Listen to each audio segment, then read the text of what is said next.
O Em Foco hoje recebe o presidente do PSB, Carlos Siqueira. Siqueira está no centro dessas negociações, dessas articulações em torno da campanha de Lula-Alckmin, porque Geraldo Alckmin, como a gente sabe, está cotado para ser vice de Lula em 2022, agora nas eleições de outubro. A gente está aqui com o presidente do PSB, Carlos Siqueira. Muito obrigada pela presença do senhor aqui no programa. Muito obrigado a você, Sadia. Um grande prazer participar do seu programa e me coloco inteiro à disposição.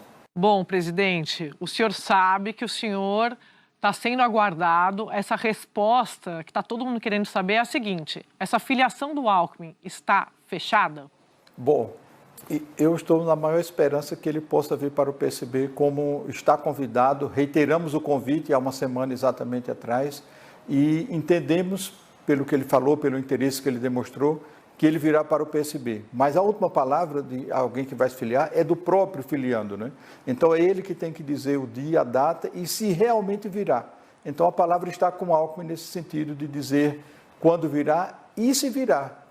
Só que aqui ele só tem amigos e a nossa casa, o PSB, está à disposição dele, inclusive, para, se convidado pelo presidente Lula, ser o candidato à vice-presidência da República. Eu estou perguntando isso, presidente, porque na semana passada, se eu estiver errado, o senhor me corrija, houve uma reunião com o Geraldo Alckmin, a cúpula do partido do senhor, em que ele sinalizou que estava tudo certo, que ele vai para o PSB, e de lá para cá eu apurei que teria até uma data, dia 26 de março, para ele se filiar lá em Brasília. Isso não está fechado, então? Não, a data quem vai dizer é o próprio governador Alckmin. Uhum. Na hora que ele quiser anunciar, ele anunciará a data que virá para o PSB. Espero que seja o mais breve possível. Presidente, eu queria voltar um pouco para explicar para o nosso assinante como foi essa conversa com o Geraldo Alckmin, com esse quadro, para que ele se filiasse ao PSB, dentro de um contexto em que o senhor mesmo já falou algumas vezes de que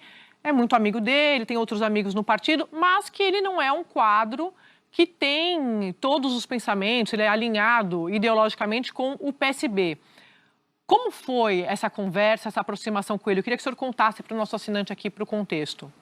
Em primeiro lugar, temos que resgatar que a proposta do governador Alckmin vir para o PSB é do ex-governador Márcio França, do PSB de São Paulo, que é pré-candidato a governador do estado. Então, ele propôs, o presidente Lula gostou da ideia, e o ex-governador Geraldo Alckmin também gostou da ideia, é o que nos parece. E a partir daí se tabularam conversas, nós fizemos um convite formal ao governador Alckmin no dia 13 de dezembro passado, e depois tivemos um segundo encontro com ele, reiteramos o nosso convite, tivemos conversas, e ele foi sempre muito receptivo ao nosso convite, e acho que ele tem aqui um ambiente propício a isso. E por que nós achamos importante que o ex-governador Alckmin seja o vice-presidente da República? Porque achamos que a frente que o PSB prega para enfrentar o presidente Jair Bolsonaro é uma frente ampla. E essa frente ampla não pode ser feita apenas com partidos de esquerda e centro-esquerda. Ela precisa ser uma frente ampla que chega ao centro político. E acho que o governador Alckmin representa muito isso. Um homem de centro, um homem que agrega um pouco a centro-direita, um conjunto de valores, e o momento histórico exige, para mim é uma missão histórica que ele tem, de contribuir para que aquele que reúne as melhores condições eleitorais e políticas hoje para enfrentar Jair Bolsonaro, que é o presidente Lula, possa ser eleito mais uma vez presidente da República. Essas são as razões que motivaram o PSB, pela proposta do ex-governador Márcio França, dele vir para o PSB. Então, o momento exige largueza, o momento exige compreensão que nós não estamos numa disputa esquerda-direita. Nós vamos entrar numa disputa de autoritarismo versus democracia. E nós estamos do lado da democracia. Nós queremos restaurá-la, uma restauração plena da democracia, e precisamos de todos aqueles que defendem a democracia na sua plenitude. O jogo democrático precisa retornar com força, e ele precisa retornar não apenas para ganhar a eleição, mas para fazer um sistema político como nós do PSB pregamos, um sistema político sólido, com poucos partidos, capaz de ter partidos mais programáticos, partidos mais identificáveis, à direita, ao centro, à centro-direita, à centro-esquerda, para que o eleitor possa identificar, quando votar no candidato, que ele é daquele partido, mas o momento é diferente, o momento é de frente, o momento é de largueza, o momento é de enfrentar a ameaça autoritária e ganhar a eleição, mas ganhar a eleição para fazer coisas novas, para ter um sistema político diferente, para agregar forças para que a democracia possa ter um sistema de partidos, que é quem sustenta a democracia, capaz de ter legitimidade e, tendo legitimidade, aprofundar um sistema democrático, que é um sistema de mudança sem fim e de aperfeiçoamento permanente. O senhor, que é um homem experiente na política, né, está há muitos anos nesse meio, o senhor falando, eu fiquei pensando a respeito dessas declarações do PT sobre revisar alguns pontos da agenda econômica, por exemplo, a revogação da reforma trabalhista, né, presidente? O Geraldo Alckmin, como o senhor disse, tem esse perfil mais de centro, mais de direita, e ele vai se filiar ao partido do senhor. Como o senhor vê essa agenda do PT, se o senhor acha que o eleitor do Alckmin vota na chapa Lula e Alckmin, mesmo diante desse discurso do Partido dos Trabalhadores? Vejo, nós do Partido Socialista fomos contra a reforma trabalhista que foi apresentada no governo Temer e aprovada pelo Congresso Nacional, assim como fomos contra a reforma da Previdência. Embora reconheçamos que o Brasil precisa tanto de uma reforma trabalhista quanto uma reforma da Previdência, não aquelas que foram feitas, mas outras que pudessem modernizar as relações de trabalhos sem precarizar o trabalho. E o que foi feito não foi isto. O que foi feito foi uma promessa de que iria se fazer uma reforma que acabou por atingir quem ganha entre 1 e 5 salários mínimos, no caso da reforma da Previdência, e não os grandes, o serviço público, por exemplo, e aqueles que ganham grandes salários. Não foi isso que foi atingido, foi quem ganha entre 1 e 5 salários mínimos. Se prometeu com a reforma trabalhista criar 4 milhões de empregos. Essa era a proposta do então ministro Meirelles no Brasil, e o que nós vimos foi se agregar aos 11 milhões de desempregados, mais 4 milhões de desempregados, que hoje formam quase 15 milhões, que foi o resultado, e que não se cria emprego precarizando o trabalho, se cria emprego com investimento público e investimento privado, se cria emprego com segurança jurídica para atrair investimentos privados, nacionais e internacionais. Isso é o que precisa ser feito no Brasil, não é precarizar o trabalho. Então, nós somos inteiramente favoráveis a que o trabalho seja valorizado, a que haja um equilíbrio entre trabalho e capital, que isso é da própria natureza da convivência democrática, e não que haja uma precarização em demasiado desfavor dos trabalhadores. Mas então, o que o senhor está dizendo é que o PSB é a favor da revisão da reforma trabalhista, assim como o PT? Sim, inteiramente. Completamente favorável. Nós não concordamos com aquela reforma trabalhista, se tiver que rever, só que não é apenas rever, eu acho que tem que rever e fazer a modernização das relações de trabalho, não é? Porque o mundo mudou muito, o próprio capitalismo tem uma nova forma de se organizar e se estabeleceu e precisa, as novas tecnologias, tudo isso criou uma relação de trabalho completamente diferente da existente há décadas atrás, quando foi criada a CLT. Agora, isso não significa precarizar o trabalho. Tudo que significa precarizar o trabalho, um Partido Socialista não pode ser favorável. Tudo que significa modernizar as relações de trabalho e dar equilíbrio à relação entre trabalho e capital, nós somos favoráveis. Mas então, dentro desse contexto, o senhor sabe que o nosso público aqui gosta do detalhe, né, presidente? O senhor acha que esse fator Geraldo Alckmin, claro, na vice do Lula, que teria esse efeito, né, que na verdade é para ter esse efeito de neutralizar qualquer tipo de temor a respeito de uma agenda econômica, o eleitor do Alckmin, sabendo disso, que o PT quer uma revisão, sabendo que o PSB, partido do Alckmin, também defende isso, ele vota na chapa mesmo assim? O senhor não teme que isso não traga esse efeito esperado? Não, não temo. Eu acho que nós temos políticas econômicas, sociais e mesmo na relação política, uma ameaça à democracia, e que muitas coisas nós temos que nos unir em torno de ideias comuns. Quais são as ideias comuns que levam à união entre Alckmin e Lula, entre Lula e Alckmin? As ideias comuns são a defesa da democracia, do seu retorno pleno, eu também não acho que o governador Alckmin seja um homem sensível às causas sociais. Os governos dele mesmo teve uma ótima relação com o MST em várias regiões de São Paulo, teve diálogo, é um homem de diálogo, é um homem capaz de dialogar, é um homem plenamente defensor intransigente do sistema democrático. Então, isso são pontos comuns. Se há pontos de diferenças, os partidos que compõem, mesmo entre os partidos de esquerda e centro-esquerda, há diferenças com o PT. Essas diferenças são da natureza da democracia. E o momento exige isso, a unidade de forças diferentes. Não se faz aliança com iguais, se faz alianças com forças políticas diferentes. E outra coisa, a mudança ou a revisão de qualquer lei que foi aprovada, ou da Constituição, seja lá o que for, ela se faz pela correlação de força política que o eleitor estabelecer nas eleições de 2022, e não pela vontade do PT ou do PSB ou do governador Geraldo Alckmin. A correlação de força é que estabelece a possibilidade de fazer mudanças neste ou naquele sentido. E nós, claro, advogamos, nós progressistas, nós de esquerda, advogamos uma correlação de força, criar uma correlação de força necessária às mudanças essenciais que nós entendemos necessárias. Mas elas só serão feitas se elas forem criadas. O momento exige largueza, grandeza, capacidade de ampliar forças políticas e derrotar o bolsonarismo e restabelecer a plenitude democrática, como já afirmei. Presidente, o senhor citou um personagem importantíssimo dentro do PSB, que já esteve aqui no programa, o ex-governador Márcio França, que, até onde eu sei, ainda é pré-candidato ao governo de São Paulo. Está correto isso? Corretíssimo.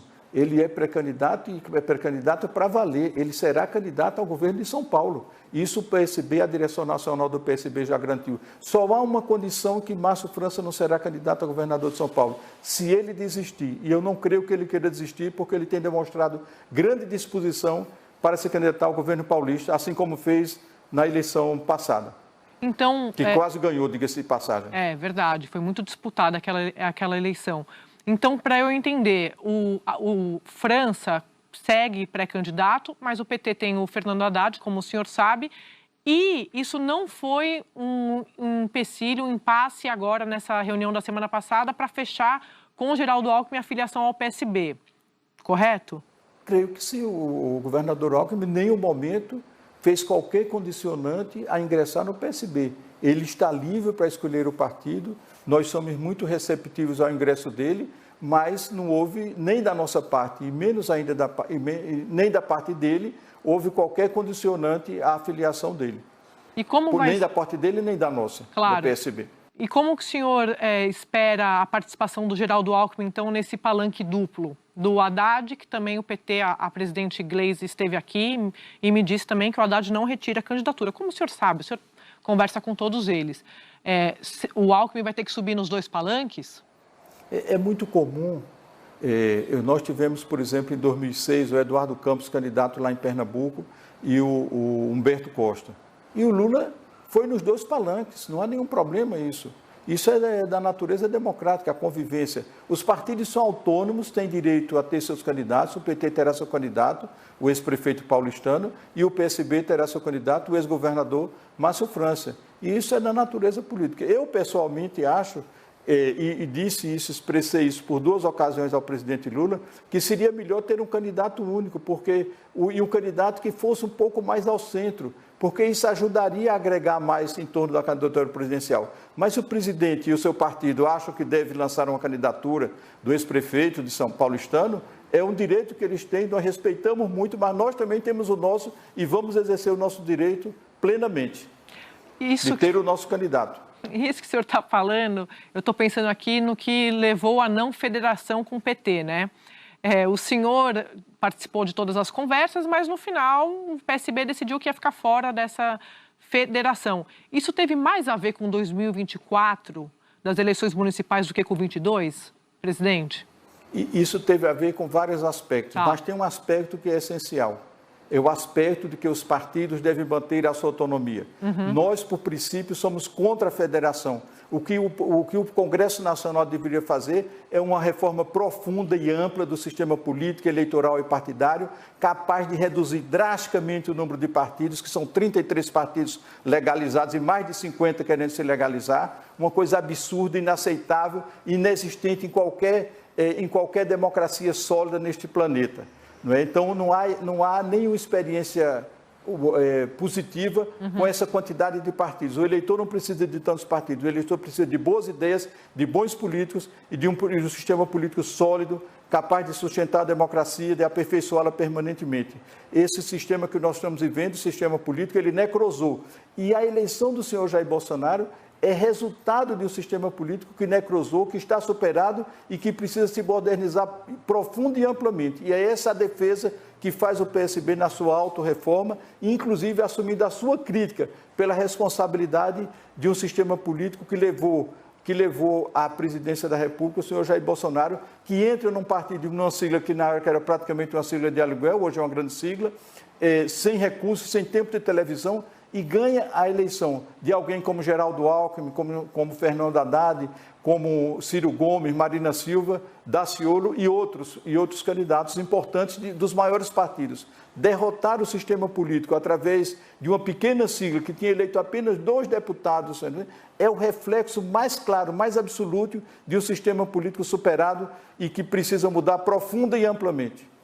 Presidente, eu estou aqui pensando... E não através de federação, através de partidos maiores, mais sólidos, mais ideologicamente, programaticamente, politicamente identificáveis. Fiquei pensando no palanque aqui do Rio de Janeiro, né, presidente?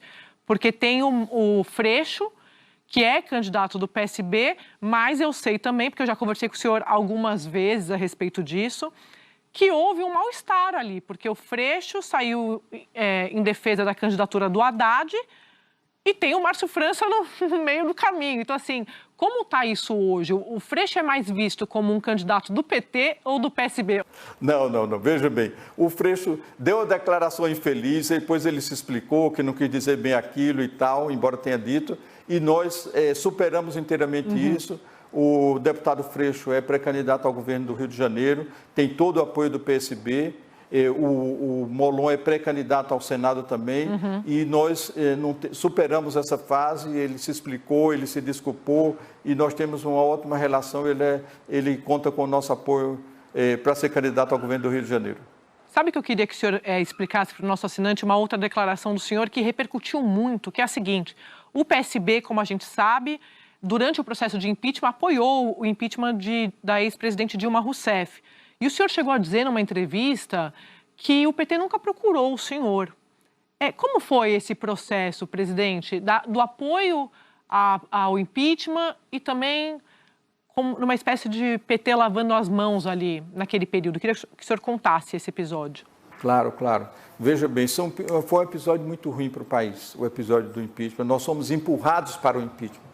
Fomos empurrados para o impeachment porque as ruas nos empurraram para o impeachment. Dramaticamente.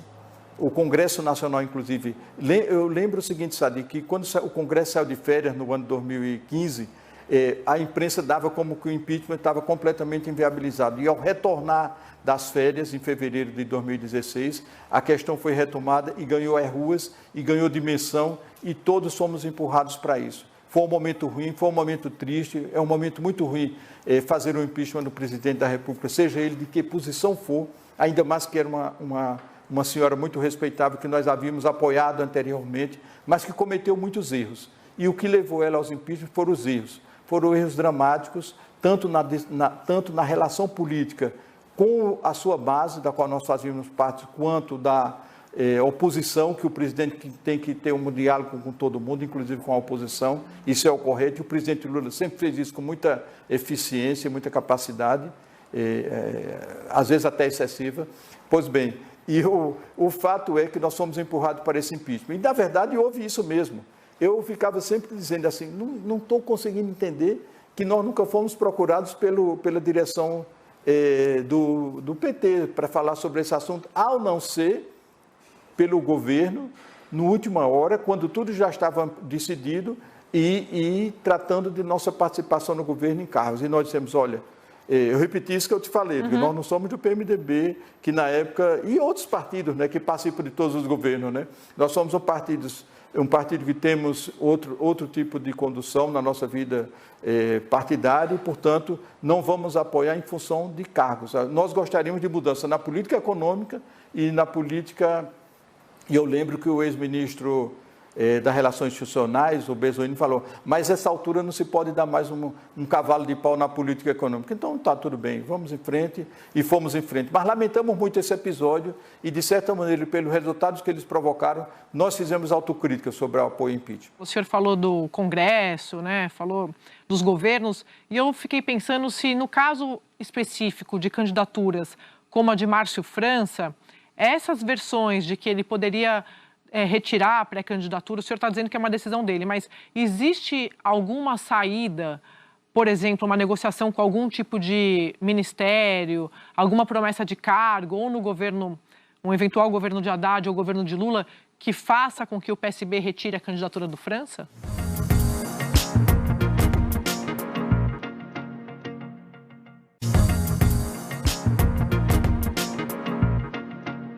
O senhor falou do Congresso, né? Falou dos governos, e eu fiquei pensando se, no caso específico de candidaturas como a de Márcio França, essas versões de que ele poderia retirar a pré-candidatura, o senhor está dizendo que é uma decisão dele, mas existe alguma saída, por exemplo, uma negociação com algum tipo de ministério, alguma promessa de cargo, ou no governo, um eventual governo de Haddad ou governo de Lula, que faça com que o PSB retire a candidatura do França?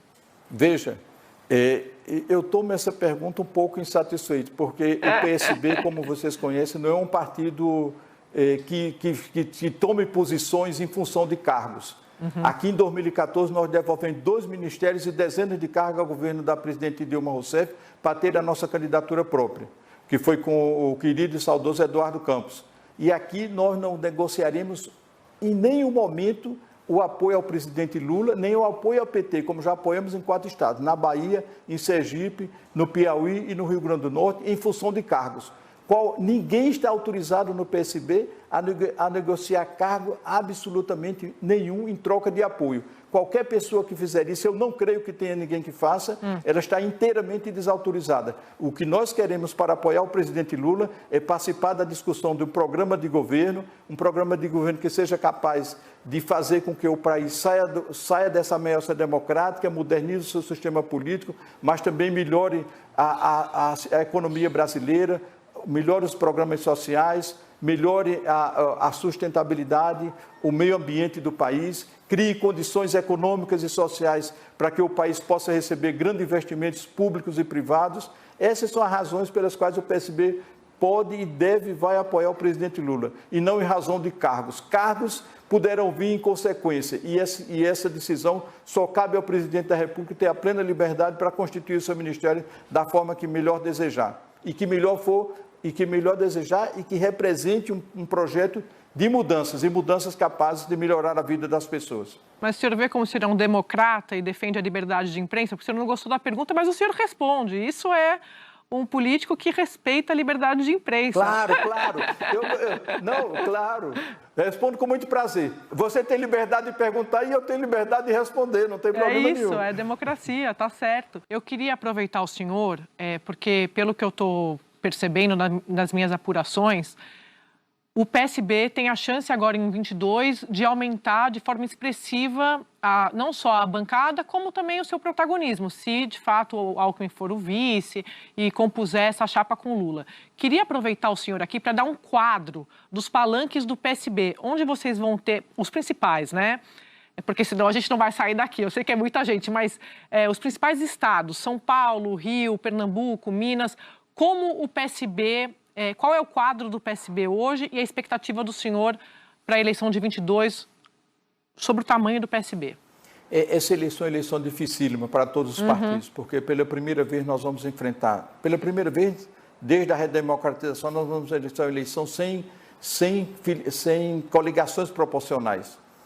Foi uma decisão corretíssima, a meu ver, do Parlamento brasileiro, porque isso faz com que obrigue os partidos a se organizar suas próprias chapas, a se consolidarem. E os que não se consolidarem terão que, no futuro, fazer uma fusão e incorporação para que se tornem partidos maiores e mais programáticos. Esse foi um passo importante no sentido da mudança do sistema político brasileiro, ainda que muito tímido e insuficiente. Mas nós temos esperança. Há 20 anos atrás, exatamente, nós decidimos, quando havia a cláusula de barreira de 5%, de organizar chapas próprias em todos os 27 estados da federação. Estamos fazendo isso agora, estamos muito empenhados, estamos otimistas. Essa história de que vai sair 10 deputados do PSB não é verdade. Sairão alguns, 4 ou 5, 3 deles em função que não tem nada a ver com federação e 2 deles que têm suas dificuldades e avaliam a possibilidade de sair, mas também receberemos outros e estamos formando boas chapas nos estados e achamos que vamos, além de ter a mesma bancada, poderemos talvez ampliá-la e eleger alguns governadores, tanto do Espírito Santo, quanto de Pernambuco, quanto de São Paulo. Também vamos disputar o Rio Grande do Sul, também vamos disputar o Amapá, o Acre e outros estados da federação que nós temos candidato. O Rio de Janeiro, com o Freixo, como você bem lembrou, também são estados importantíssimos. O PSB terá seu protagonismo e exercerá com a maior força possível e com o nosso trabalho conjunto, coletivo, para que nós possamos ter um bom resultado. E, sobretudo, possamos nos preparar para, no futuro, inclusive, recebermos também outros companheiros que virão de outros partidos que, porventura, não logrem sucesso nas eleições de 22. Presidente, para encerrar, tem alguma reunião prevista para os próximos dias com Geraldo Alckmin? Não tem nenhuma reunião prevista, não. Nós estamos aqui à disposição. Mas o celular do senhor está ligado, né? Nós faremos com o maior prazer o ato de filiação dele, se assim ele desejar. Se ele ligar, o celular do senhor está ligado. Se ele ligar, o senhor atende e já resolve de uma vez essa filiação, né? Ah, sim, com certeza. Está ligadíssimo, eu atendo e resolvo imediatamente. Tá bom, presidente. Não tenha dúvida disso. Ele será muito bem-vindo.